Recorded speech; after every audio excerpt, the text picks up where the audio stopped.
Assalamualaikum warahmatullahi wabarakatuh. Halo anak-anak semua.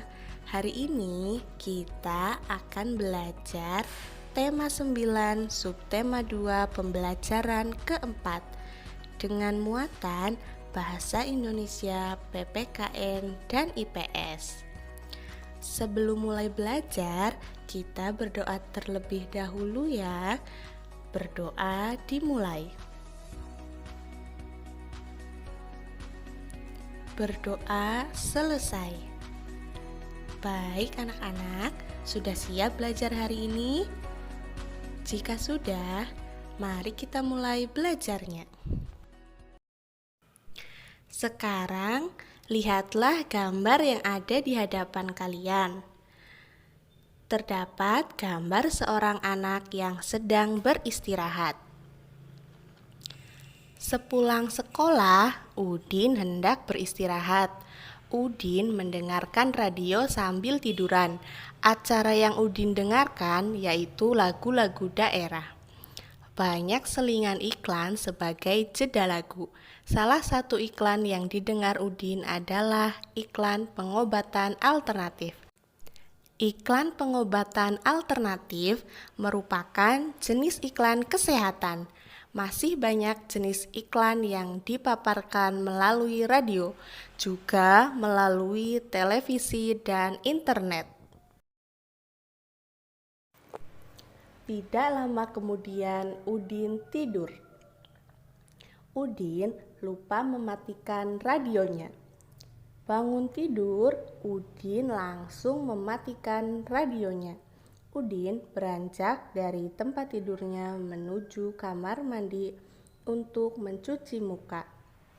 Setelah mencuci muka, Udin bergabung dengan ibu, ayah, dan adik di ruang keluarga menonton televisi. Seperti radio yang didengarkan Udin, di televisi pun ada jeda iklannya. Iklan melalui radio dan televisi disebut iklan elektronik. Media elektronik lainnya yang bisa digunakan untuk menayangkan iklan adalah internet. Isi iklan elektronik sangat beragam. Oleh karena itu, ada banyak jenis iklan elektronik dilihat dari segi isinya. Ayo mengamati iklan elektronik untuk mengidentifikasi jenis iklan berdasarkan isinya.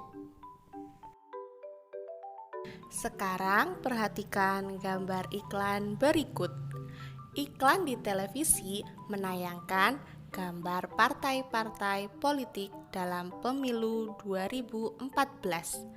Iklan tersebut untuk mengenalkan kepada khalayak tentang partai-partai politik peserta pemilu tahun 2014.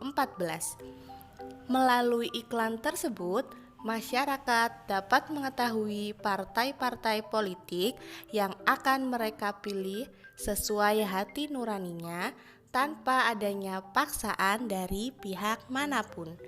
Iklan pada gambar termasuk jenis iklan politik. Sekarang lihat gambar iklan kedua. Iklan ini berisi tentang ajakan kepada khalayak untuk membeli aplikasi pendidikan anak berbahasa Indonesia. Iklan ini ditayangkan melalui internet. Berdasarkan isinya, iklan ini termasuk iklan pendidikan. Sekarang perhatikan gambar iklan ketiga. Iklan ini ditayangkan melalui televisi. Kamu tentu sering melihat iklan ini. Iklan ini berisi ajakan kepada khalayak menggunakan sampo.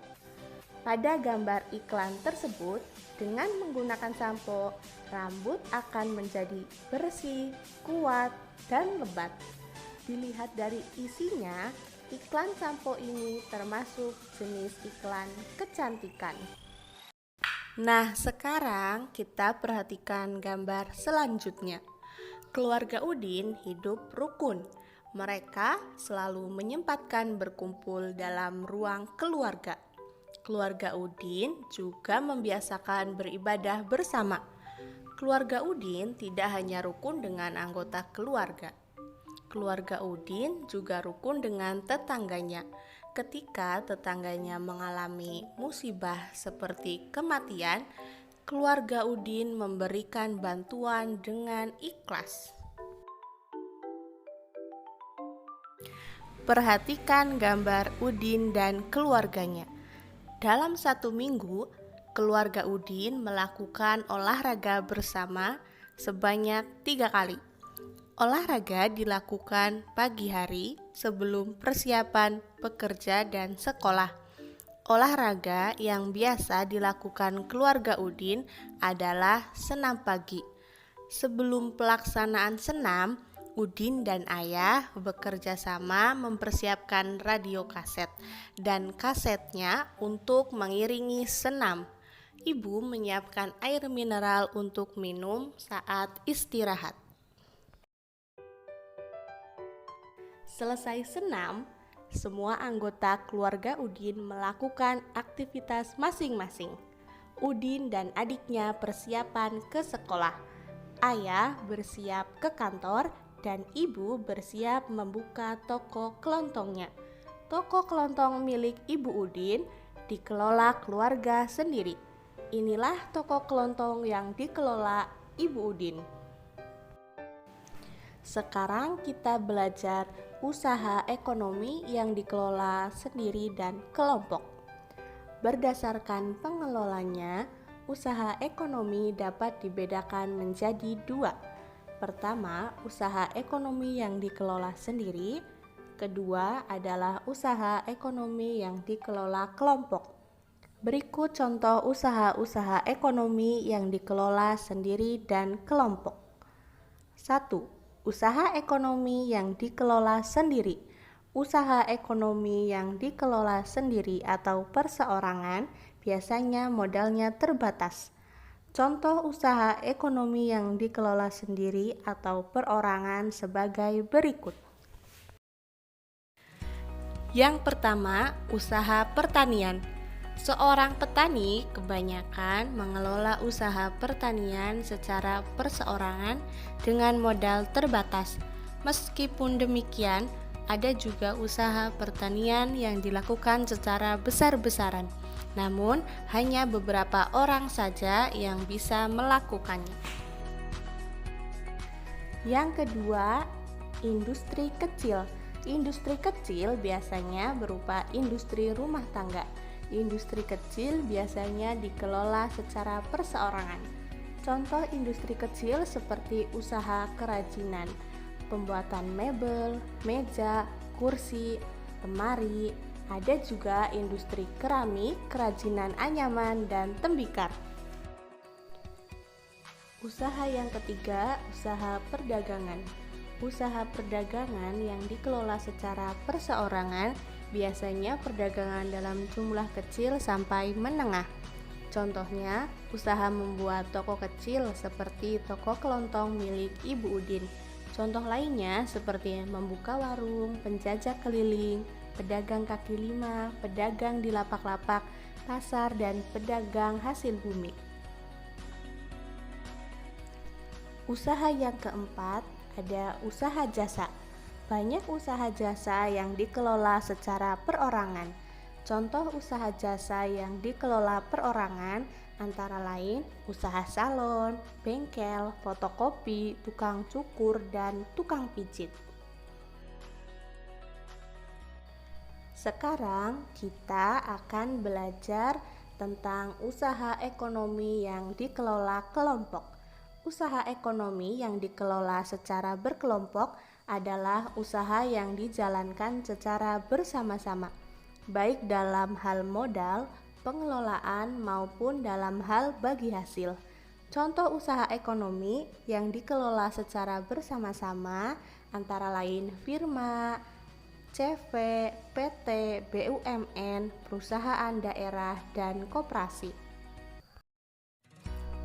Firma adalah perusahaan yang didirikan oleh sedikitnya 2 orang. Biasanya pendiri firma adalah orang-orang yang sudah saling kenal. Setiap anggota firma mempunyai hak untuk bertindak atas nama firma. Risiko tindakan anggota firma ditanggung bersama. CV atau Persekutuan Komanditer. CV adalah perusahaan yang didirikan oleh satu orang pengusaha atau lebih. Modal CV berasal dari pengusaha itu dan dari beberapa penanam modal. Pengusaha menjadi pemimpin perusahaan dan bertanggung jawab atas kelangsungan hidup perusahaan. Para penanam modal mempercayakan pengelolaan CV kepada pengusaha. Sebuah perusahaan yang berbentuk CV bisa dikembangkan dari firma. Hal ini terjadi bila sebuah firma ingin mengembangkan usaha dan membutuhkan tambahan modal. PT atau perseroan terbatas. PT adalah perusahaan yang modalnya diperoleh dari penjualan saham.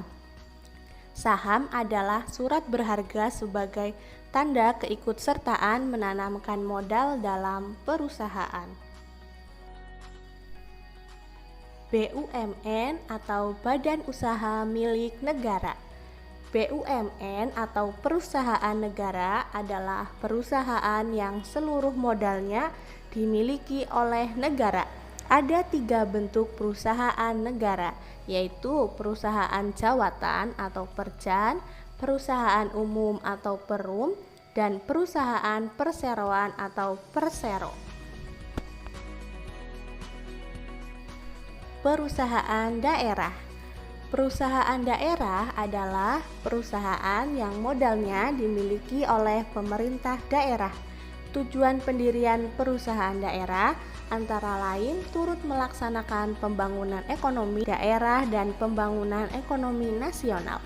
Selain itu, perusahaan daerah juga bertujuan untuk memenuhi kebutuhan rakyat dan menyediakan lapangan kerja dalam rangka menuju masyarakat adil dan makmur. Yang terakhir adalah koperasi. Koperasi adalah usaha bersama dalam bidang ekonomi. Kerjasama dalam koperasi berdasarkan prinsip saling membutuhkan dan kesamaan kebutuhan anggotanya. Di Indonesia ada 5 bentuk koperasi, yaitu koperasi konsumsi, koperasi simpan pinjam, koperasi produksi, koperasi jasa, dan koperasi serba usaha. Itulah pembelajaran hari ini. Semoga bermanfaat.